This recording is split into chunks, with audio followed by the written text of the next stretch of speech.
foot.fr, fournisseur officiel de football. Bonjour à toutes et à tous, j'espère que vous allez bien. Bienvenue dans ce premier JT de la semaine sur Foot Mercato. On commence cette édition avec l'OM et Roberto De Zerbi qui était en conférence de presse d'avant-match aujourd'hui avant la réception de l'Ajax Amsterdam demain soir en Ligue des Champions. Troisième de Ligue 1 derrière le Paris Saint-Germain et l'Olympique Lyonnais, l'Olympique de Marseille a parfaitement su répondre à son retard à l'allumage du début de saison et reste sur deux belles victoires contre le PSG et Strasbourg. Et devant les journalistes, le coach italien a tenu à valoriser ses recrues estivales comme Naïef Aguerd, Matt O'Reilly ou Benjamin Pavard qui ont parfaitement redynamisé l'équipe. Les recrues ont apporté de la qualité, de la fraîcheur, de l'enthousiasme et de l'expérience. Le mérite revient à Benatia et Longoria qui ont apporté de la qualité à l'OM. Aujourd'hui, on a de l'enthousiasme positif. Pour le moment, parmi les recrues, seul Igor Pekchao fait figure de déception dans le recrutement marseillais de l'été, mais De Zerbi a pris la défense de son joueur.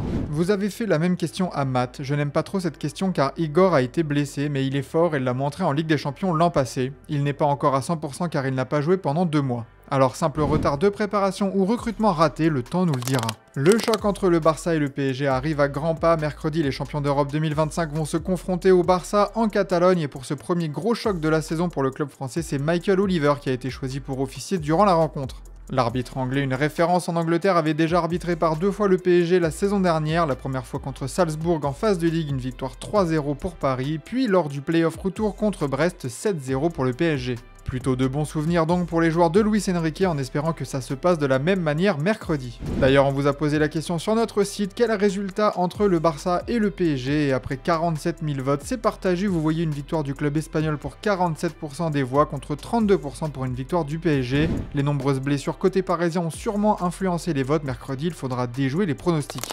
D'ailleurs au Barça tout n'est pas rose malgré un bon début de championnat, en plus des soucis physiques rencontrés par le club catalan, le cas Robert Lewandowski prend de plus en plus d'ampleur. Son contrat expire en juin et comme l'indique Sport, le joueur estime qu'il a encore de belles années devant lui et de grosses prestations à offrir comme l'atteste son très bon début de saison avec 4 buts en 6 matchs. Et surtout, il veut convaincre la direction du champion d'Espagne en titre de lui offrir une année supplémentaire à son contrat puisqu'il veut rester au Barça. Un dossier casse-tête pour le club catalan alors que de nombreux supporters attendent l'arrivée d'un nouveau numéro 9 prochainement avec Julián Alvarez comme principal favori des fans. On imagine aussi qu'Hansi Flick aura son mot à dire dans ce dossier, mais en attendant de savoir de quoi sera faite la suite de la carrière de la légende polonaise, elle aura un sacré défi face à Paris ce mercredi.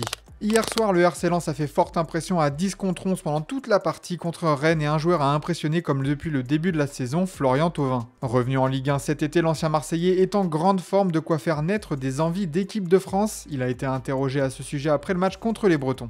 Moi aussi, j'aimerais bien. Quand on travaille, on met énormément de choses en place au quotidien et quand on est performant, on a envie de rêver, c'est quelque chose qui se mérite. Après, ce n'est pas à moi de le dire, a d'abord expliqué l'ancien de l'OM. Concernant la Coupe du Monde 2026, il ajoute « Je ne réserve pas de vacances. On verra. J'ai une famille, donc quand on a une famille et des enfants, on est obligé de s'organiser un minimum. On verra ce qui se passera, mais d'ici là, il y a encore beaucoup de temps, a conclu le joueur qui a défendu les couleurs tricolores à 10 reprises dans sa carrière pour un but.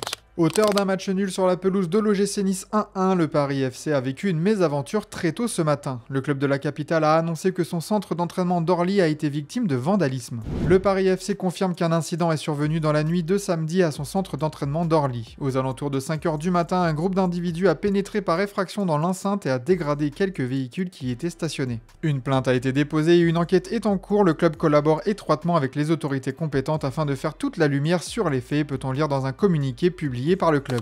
À l'étranger, le Real Madrid s'est fait étriller par son rival l'Atlético de Madrid samedi, mais les retombées continuent d'accabler le club merengue. Jorge Valdano, ancienne légende du Real, a évoqué le retour d'un monstre symbolique, celui des humiliations subies par le passé face au Barça. Hier soir, ce monstre a ressurgi, a-t-il déclaré sur Movistar Plus. Valdano a tout de même tempéré son analyse en rappelant que le Real est en phase de transition sous les ordres de Xabi Alonso. C'est un processus, un nouvel entraîneur est arrivé, il travaille et les choses semblaient commencer à s'améliorer, dit-il. D'ailleurs, après cette claque, les joueurs du Real Madrid ne se sont pas cachés. Si Carvajal a tenu un discours philosophe sur cette défaite, Dean Huijsen a lui tenu à s'excuser auprès des supporters. « Je m'excuse auprès des fans pour ce week-end, on continue, on a encore du chemin à faire », pouvait-on lire sur les réseaux sociaux du joueur après le match. Toujours concernant le Real Madrid, une grosse offre pour Rodrigo a été refusée apparemment cet été et elle venait du Bayern Munich. Selon les informations de Marca, le joueur brésilien a été l'objet d'une étude de son profil par le club bavarois cet été. Une offre a été refusée par le club espagnol convaincu du potentiel de Rodrigo. Malgré une grosse concurrence à son poste et un temps de jeu très limité, notamment face à Vinicius Junior ou encore Brahim Diaz, Rodrigo reste déterminé à s'imposer au Real Madrid mais se contente pour l'instant de miettes depuis le début de la saison. Pour le Bayern Munich, on s'est vite remis de ce refus, optant pour le profil de Luis Diaz pour renforcer son aile gauche, un choix plutôt convaincant au vu du début de saison du joueur colombien.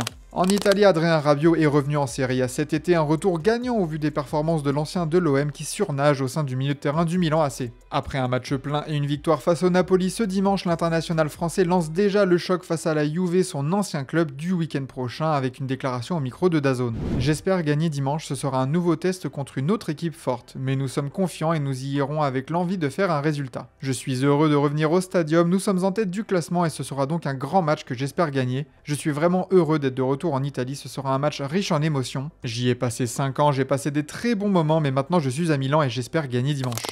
Éloigné des bancs de touche depuis son départ de Liverpool en juin 2024, Jürgen Klopp joue un rôle dans la stratégie de la galaxie Red Bull, mais un banc de touche s'offrirait à lui. Al Ittihad, équipe de Saudi Pro League, aurait jeté son dévolu sur le coach allemand après avoir licencié Laurent Blanc selon les médias locaux. Selon les médias locaux Ariadia et Al Riyad, d'autres entraîneurs sont suivis pour ce banc, dont Xavi, Unai Emery, Luciano Spalletti ou Sergio Conceição. Une piste surprenante sur le plan sportif, mais les moyens financiers colossaux du club saoudien vont peut-être forcer la main de Jürgen Klopp. D'ailleurs, concernant Xavi, sans emploi depuis son départ du FC Barcelone, il est très souvent lié à certains clubs en recherche de coach. Si son nom a été lié à des équipes surprenantes comme la sélection indienne, des bruits ont fait état d'un intérêt de l'ancien virtuose du Barça pour le poste de coach de Manchester United, occupé actuellement par un Ruben Amorim plus que jamais sur la sellette. Mais malgré les propositions, l'ancien coach Blaugrana ne semble pas pressé de reprendre du service et surtout pas en Arabie Saoudite, explique Marca. Selon le média espagnol, il privilégie un projet solide à moyen ou long terme et ne souhaite pas se précipiter.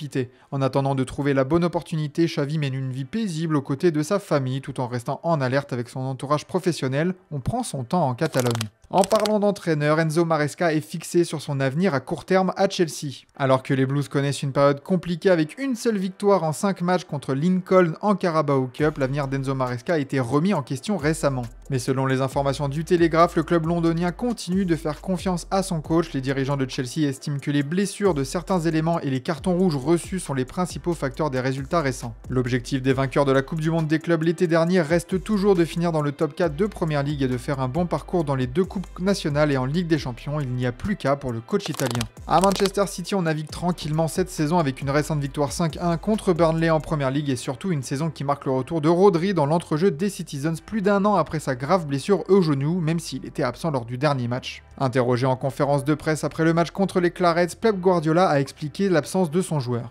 Lors de l'entraînement précédent le match, Rodri m'a dit « Je ne peux pas jouer, j'ai très mal au genou, je ne peux pas jouer ». L'entraîneur catalan a alors tranché « Tu ne peux pas jouer, tu ne joues pas, un autre jouera ». C'est finalement le jeune Nico Gonzalez, ancien du FC Porto, qui a pris sa place dans le 11 du départ. C'est pratique d'avoir une grande profondeur d'effectif. On termine avec le traditionnel classement des top buteurs européens comme tous les lundis et comme la semaine dernière, c'est Harry Kane qui arrive en tête. L'attaquant anglais démarre très fort avec le Bayern Munich et affiche déjà 10 buts en 5 matchs et reste d'ailleurs sur un doublé contre le Werder Bremen avec une victoire 4-0 de son équipe. Juste derrière, c'est Erling Haaland qui maintient la cadence et reste lui aussi sur un doublé contre Burnley. L'attaquant norvégien de 25 ans affiche 8 buts en 5 matchs avec les Sky Blues en ce début de saison. Les deux attaquants sont accompagnés sur le podium par un autre attaquant de renom européen puisque c'est Kylian Mbappé qui arrive à la 3e position à la faveur d'un but contre l'Atlético de Madrid. Alexei Batrakov et Mirlin Dakou, joueurs du Lokomotiv Moscou et du Rubin Kazan, complètent le top 5. 6e, Julian Alvarez suit le tempo avec 6 buts en 7 matchs. Le buteur argentin reste sur un triplé contre le Rayo Vallecano mercredi dernier et un doublé lors du derby contre le Real Madrid samedi.